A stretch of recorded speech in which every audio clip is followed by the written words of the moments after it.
This is the Aesthetic Ecosystems Podcast. I'm Ben Hale, your virtual design guide to help you and your family have a healthy, beautiful landscape with less work.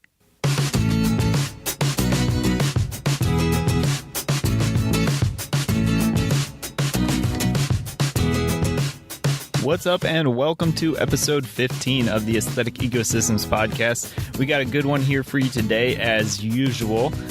Before we get into it today, though, I want to just mention again, if you guys want to be featured on the show, I'm getting a bank of questions added up here. So if you'd like to have a question for a Q&A show and you have a question for me to ask, you can head on over to aestheticecosystems.com/pod. That's /pod for the podcast page. And you'll see all of the episodes of the podcast there, of course. But also, right at the top of the page, you'll see a button you can click to ask a question, and you can potentially be featured on the show. So if that's something you're interested in, if you have any questions and you just need some help, that's a great way to get in touch with me and to be featured on the show potentially. So definitely check it out if that's something you're interested in, and I look forward to hearing from you. Okay, so let's get into it today. What are we talking about? Today, we are talking about life with neighbors. Oh, doesn't that sound beautiful? So what I mean today is life can be very, very difficult with neighbors sometimes, and other times it can be quite harmonious and even exciting. So how do we ensure to have a good relationship with our neighbors? If possible, what can we do on our side to ensure a good relationship, especially when it comes to our landscape? Life with neighbors can be very difficult when it comes to your landscape, especially if you have something different that you're trying to do or something unique that you're trying to do. Especially, in this case, what we're talking about here is saving time with our landscape. So we have some different practices we're doing in order to save time on our landscape, but still have a beautiful landscape. And sometimes that can be difficult for other people to understand. So how do we work with our neighbors and live as harmoniously as possible? Is that something that's even possible in some circumstances? And what are things we can do at least to try and minimize issues or concerns as they come up? So let's get into it today. I have today's show broken up into a few blocks or chunks here. First, I want to cover hopefully most of the issues that you might be potentially dealing with. This is something maybe you're already dealing with or you have dealt with in the past, and also maybe what you could expect in the future. Maybe you have a new property or new neighbors, or things have gone smoothly, but if you're making changes to your landscape, that could disrupt things. So what are the things we could potentially expect? And this might sound like, covering the negatives, and somewhat it is, but the reason we're doing this is so we can also understand how we can prevent these issues from happening potentially. So after we understand some of the issues and what we could expect there, let's get deeper into the why do neighbors get concerned, and then follow up with ways we can interact with concerned neighbors to hopefully build a better relationship with our neighbors in the long run.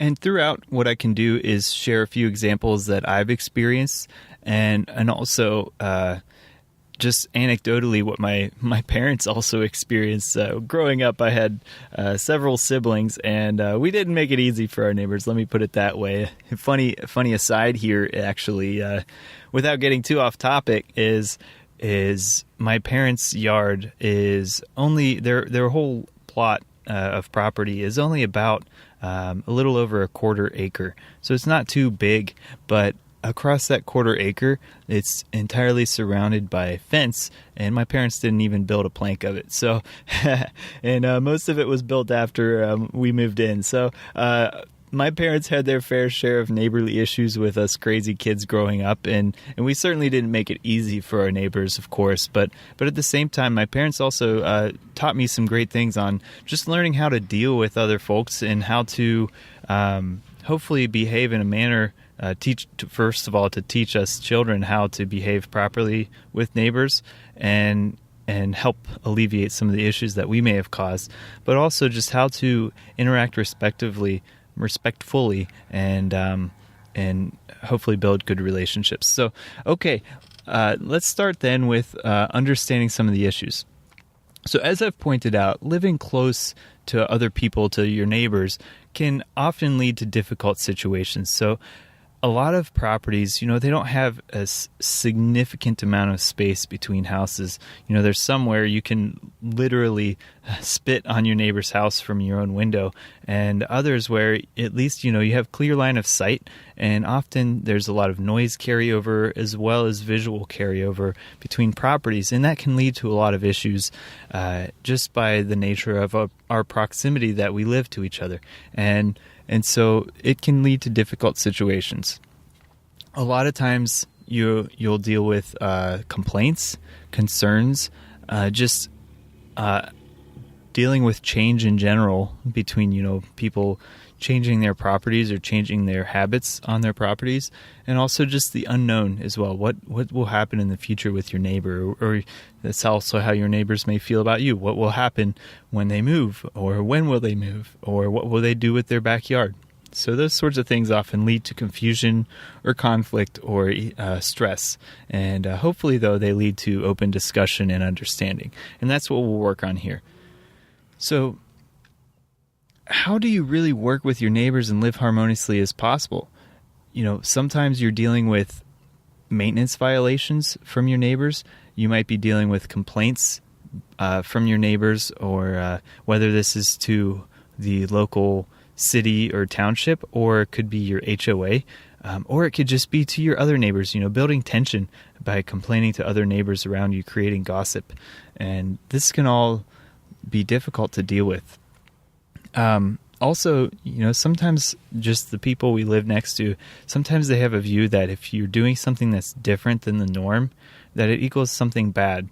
And certainly what we're talking about here on this show with saving time, increasing beauty and health in your landscape all at the same time, it does have a lot of different strategies than the normal typical postage stamp landscape lot process. And because of that, it can lead to a lot of tension or unknown and cause gossip or rumors if you don't deal with it properly. So we really have to work on trying to help our neighbors understand that even though we're doing something different, it's not necessarily bad, and it might actually be for the good of the neighborhood, the overall benefit. And also, there's another issue here that we might potentially be dealing with, and that is some folks feel like they do have a say in what you do with your property. And unfortunately, this can be the case sometimes if you're dealing with a homeowners association, an HOA. These are neighborhood boards where people do write codes that dictate what your community can do, and these can often be written after you've already done something, and you can then be required to comply with that. So it can be a difficult situation, certainly, but all in all, the reality is, people don't always have a say in what you do, even though they think they might, and this can lead to some tension. And of course, this is, like I said, this is to a certain extent. If you're doing something that does affect your neighbor's property or your neighborhood, then potentially they do have a say. So it's important to be conscientious of other people, but also at the same time realize this is your property and not their property. So again, to touch on the overall goal of the Aesthetic Ecosystems brand and why you're here is we're looking to have beauty and health for your family with less work, right?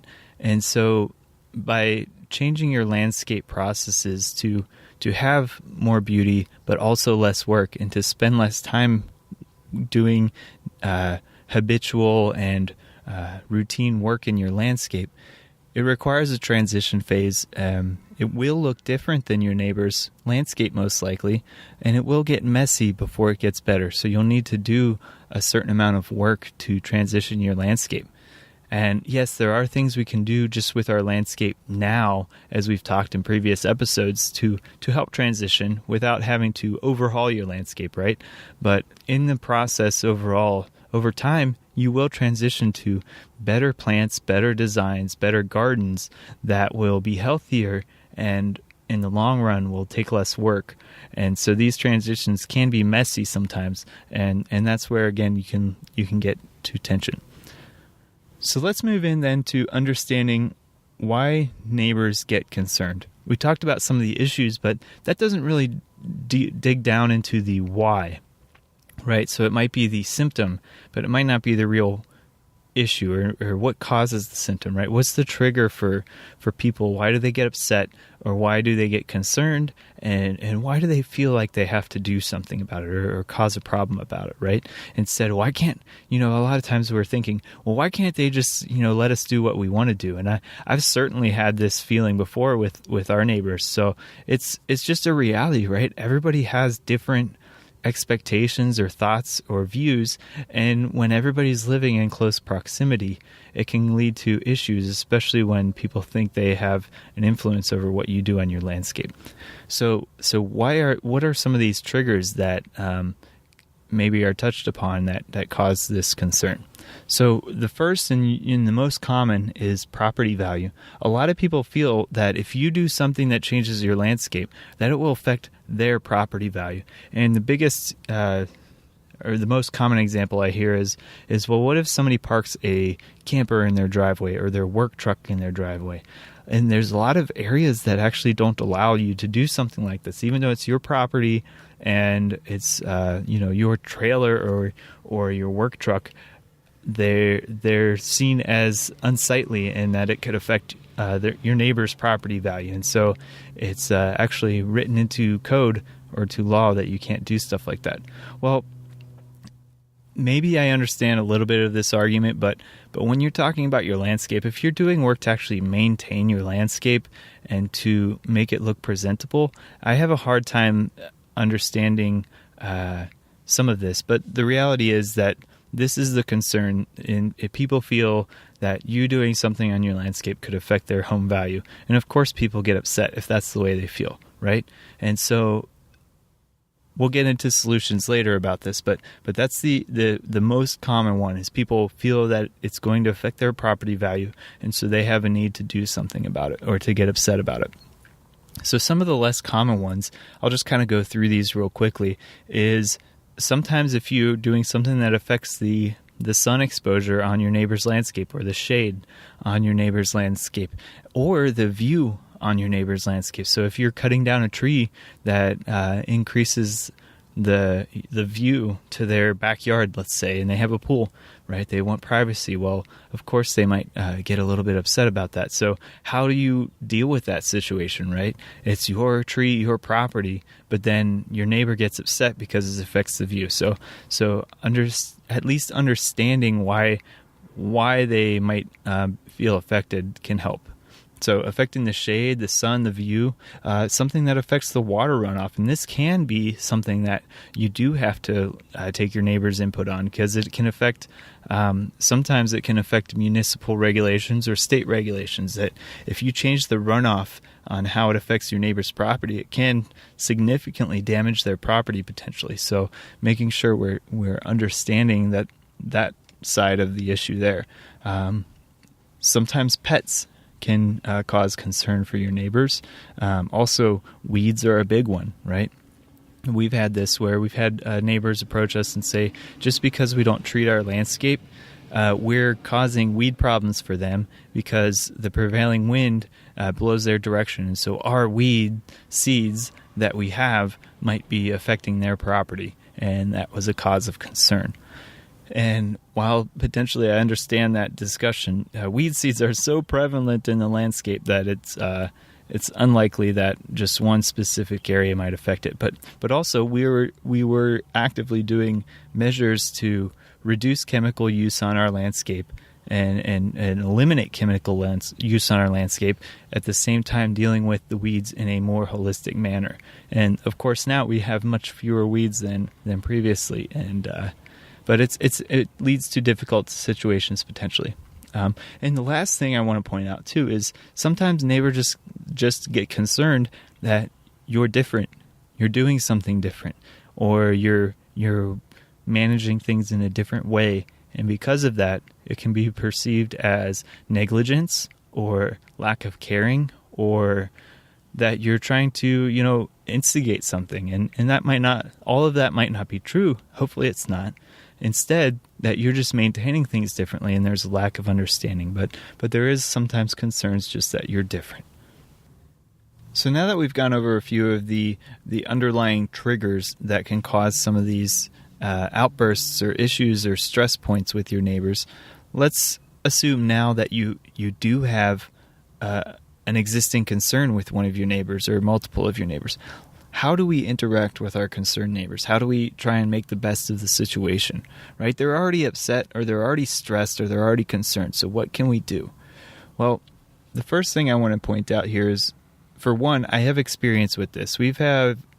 As we've moved into our current house, we came into a pretty messy house. It was a disaster inside and outside, and we chose to focus on the interior of the house to make it livable. That was our goal early on, and unfortunately, because of this, we kind of left the landscape in a status quo phase for quite a few years as we tried to, one, repair our house and make it livable, and two, we were raising a family at the time, and we still are, right? And so that's our priority, is our family. And so because of that, our landscape does take a back seat, even though I have huge passion and desire to change our landscape.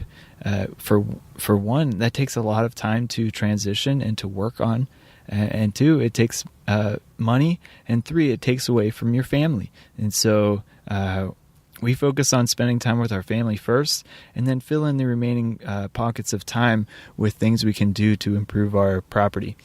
And so because of that, we have had neighbors that have approached us and expressed concerns, and in each situation we've certainly tried. I haven't always succeeded, but we've tried in being very cordial and upfront and kind of have an open dialogue about the situations that are being discussed.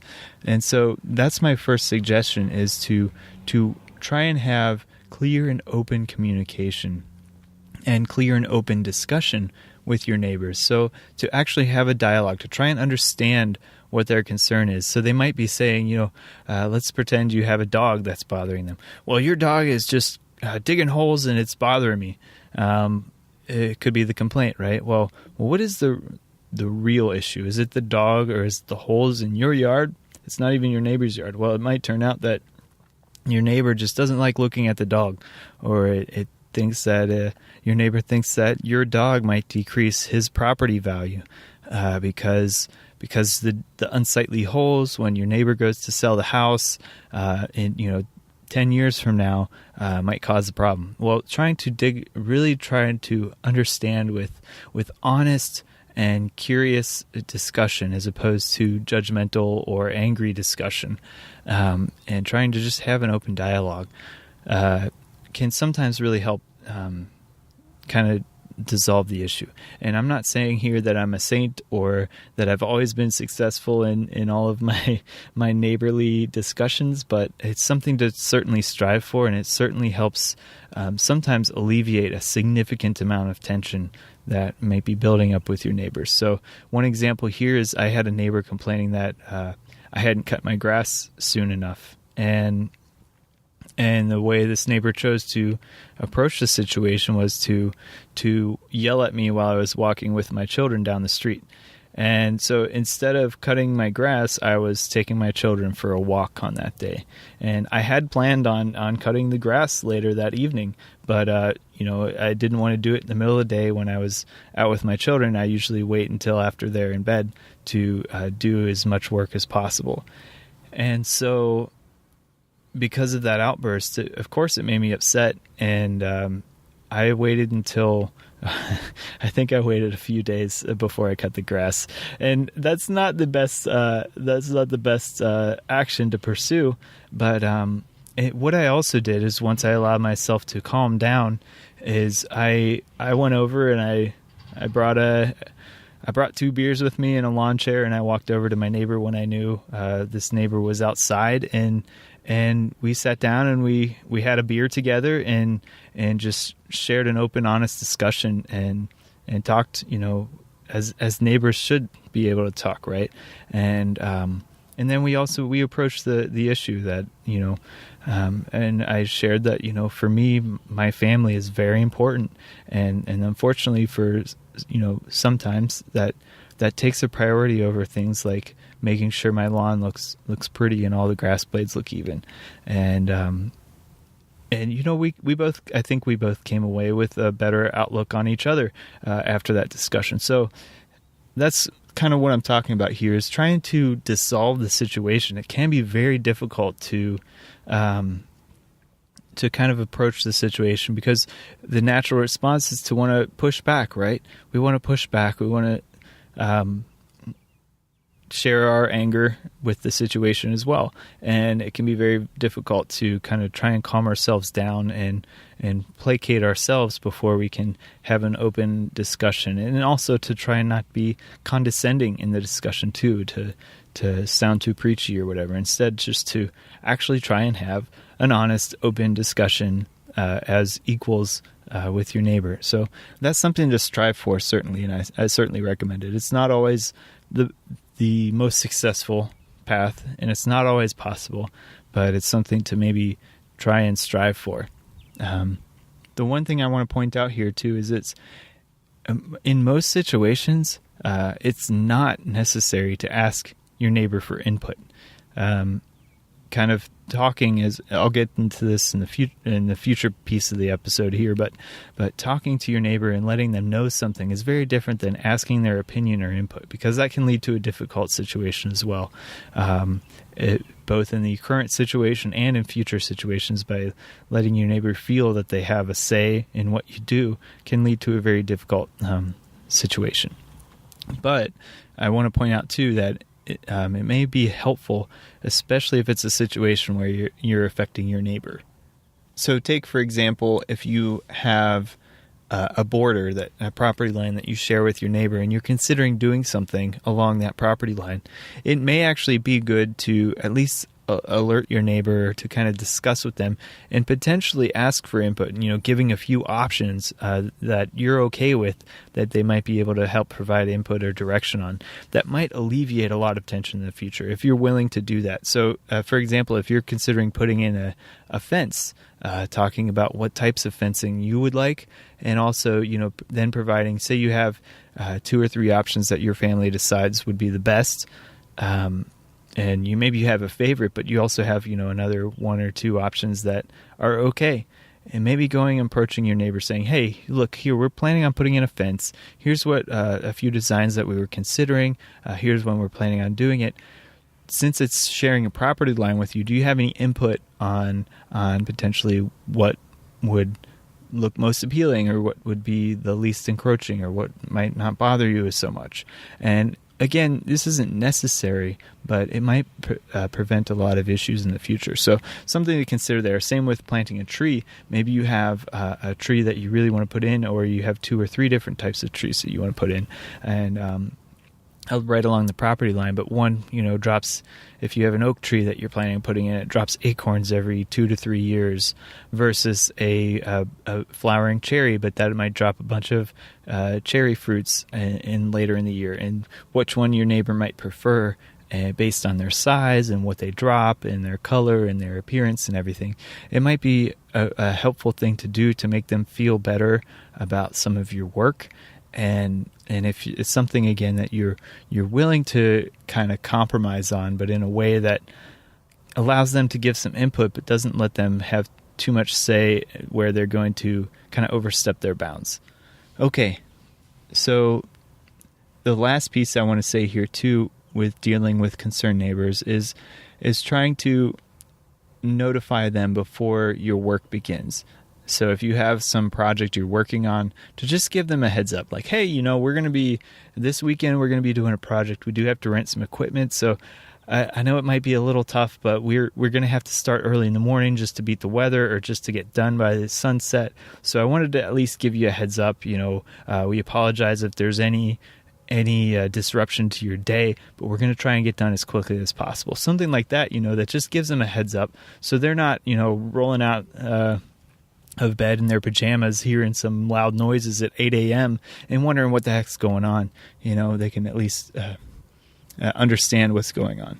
So the notification and setting some expectations can be very helpful in interacting with your concerned neighbors. So that's a perfect segue into other things we can do to actually prevent concerns. So what are things that we can prevent concerns in the future with our neighbors, and as we plan to work on projects in our landscape and to change the way we treat our landscape in a better, healthier way that adds beauty? And so the first thing is to just let them know that that's your goal. So if they understand your long-term goals, they might be willing to understand the process that you're taking to get there more. So they see your vision. They might not feel it happening as quickly as they'd like, but they at least understand this is your vision and this is what your goals are. And so they might be more understanding with allowing you space to get there without getting upset about it. The next is to create an inviting space. And here I'm not necessarily talking about physically, but just making sure you're doing as much on your end to create a relationship where your neighbors feel comfortable in having open discussion with you. Because usually a lot of issues, if somebody feels comfortable to talk about an issue, it's going to be much less of a concern usually than if they just feel like they can't approach you and they have to deal with it themselves, or they have to just ignore it as much as possible, because then it just leads to conflict and stress and future concerns. So creating an inviting space for your neighbors to be able to approach you, to have open discussions about your landscape and about other things too. And so just trying to have as good a relationship as possible. The next piece is welcoming your neighbors into your landscape, into your yard, into your home as much as you feel comfortable, of course. But the more welcome your neighbors feel, again, the more they can approach you, the more you feel like you can approach them to talk about things you're doing as well. And so, again, this kind of goes back to just relationship building. And this doesn't mean you have to be best friends or anything like that, but to just make sure that you're trying to at least develop a little bit of community with the people you share a property line with, and not only for their sake, but this is really for your sake as well, and for your family's sake. So at least that you can have a more pleasant place to live in, and same with your neighbors. The next piece, this might sound kind of silly, but this really can make a lot of sense, is tell a story. So kind of pitch yourself as on the hero's journey, right? So maybe you're not Frodo Baggins or whatever, but let me spin this to, kind of give you an example for us personally. So we have a high priority on our family, right? So our family is very important to us. So our relationship as a family is very important, and making sure our children develop well and have a good space to grow and experience life as well. And because of that, other things take a backseat priority, and that includes our landscape as well. Also, we're busy people. We have not only our family priorities, but we also have work. We have lots of other priorities in life as well. We have goals, we have dreams, and we also have our yard to take care of, right? And so you can see how things fill up very quickly, and with our goals, especially in our landscape, if we share those and we say, okay, here's our struggle, right? We bought this piece of property. It was in horrible shape. Take a look at what we've been doing inside the house. Look at how much work this all took. Here's the changes we've been able to make. But of course, there's just the two of us. We have 3 kids as well, so we're really busy, and look what we've been able to do inside, and this has been our top focus. So here's our goals with our landscape as well. Look at what we're planning to do outside, and here's a few examples of what we'd like to do. Hey, also one of our top goals is just having health for our family. So we don't use chemicals on our landscape because we know that they can potentially affect the health of our kids. So here's some of the things we're doing instead to combat things like weeds and lawn pests and certain issues. But these work as well. They're just working in a different way, and sometimes it takes a little bit more time to deal with it. But remember what our landscape used to look like, and take a look at what it looks like now. It's improving. It's not a magical transformation, but it is improving, and here's some of the things we're doing. So this is a great example of telling a story that because we're going through the struggle and the trial of making our home a better place, making our yard a better place, it leads to more understanding and connection, because our neighbors might then connect, oh yeah, I remember as a kid having my parents and how they took care of us and how it was a priority. Or, oh yeah, I remember when, I had young kids and how difficult it was. And so as you're, kind of telling your own story, it helps build connections and understanding with the people you're talking to, so they can identify with you and they can really, this isn't necessarily a sob story. This is this is your heroic journey. This is what you're doing. And these are your life plans. This is your life you're talking about, right? And here's the struggle, here's the journey, and here's how you're going to arrive through the other side as, a triumphant champion, right? With your Excalibur of a landscape. So, of course I made that a little bit cheesy, but the reality here is that the more emotional connections you can make with the other person, the more understanding and empathy you can build with your neighbors, the more likely they'll actually want to pitch in to help and to just accept you as your unique self that you're building your landscape through, your family, and that sort of thing. So it's just something to think about there. So the next piece in trying to learn how to interact with concerned neighbors is to just simply try to enjoy connections beyond your landscape. So maybe your landscape is a stress point, but what about everything else, right? So what about just how you guys live your lifestyle? Is there things you can do together? Or so one great example is our neighbors each year they organize and host this block party on our short cul-de-sac street, and everybody's invited. Everybody has a great little potluck type meal that they bring, and it's kind of an all-day event where it's just a lot of little fun activities. All the little kids come together, and all the older folks kind of enjoy having the little kids around, and all the little kids have a bunch of activities that are planned for them. So it's just a fun experience to bring everybody together. And so things like that, I'm not saying you have to host a block party unless you want to, but all of this stuff coming together really leads to making a more enjoyable relationship with your neighbors, and that can go a really long way to building resilience in your relationships and to be better able to weather any sort of concerns and conflicts. So those are great examples of how to prevent concern. Now, the last piece I want to say with all of this, that I just said, is sometimes, unfortunately, things just don't work out. And that's just the reality of living next to people, that you don't get to pick who you live next to unless you really know them before you move in, or you control who moves in after you, right? Or after you move in. And that's just the reality of living in a neighborhood. And so what I want to stress here is as much as possible, just try to remain cordial. And I have to say, this is not an easy thing sometimes. And the best thing you can do is just try to be understanding as much as possible, and to just live your way as much as you can without, causing stress in your relationship. And while sometimes it seems very rewarding, it's not always the best action to, act in reciprocity and just, treating other people with respect, even when they might not necessarily do the same to you.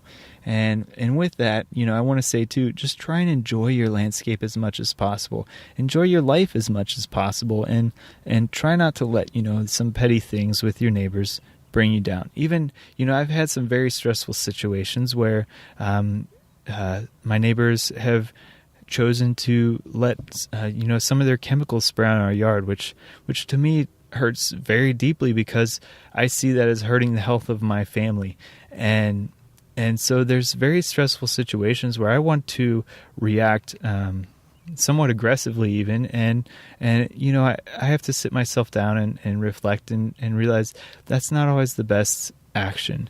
And so I want to just kind of say that too, is just try and focus on the things that you can enjoy with your landscape, enjoy with your family, and how to buffer against situations that can cause stress with your neighbors, and also even with stressed neighbors, to buffer situations that reduce the stress load from your stressed neighbors.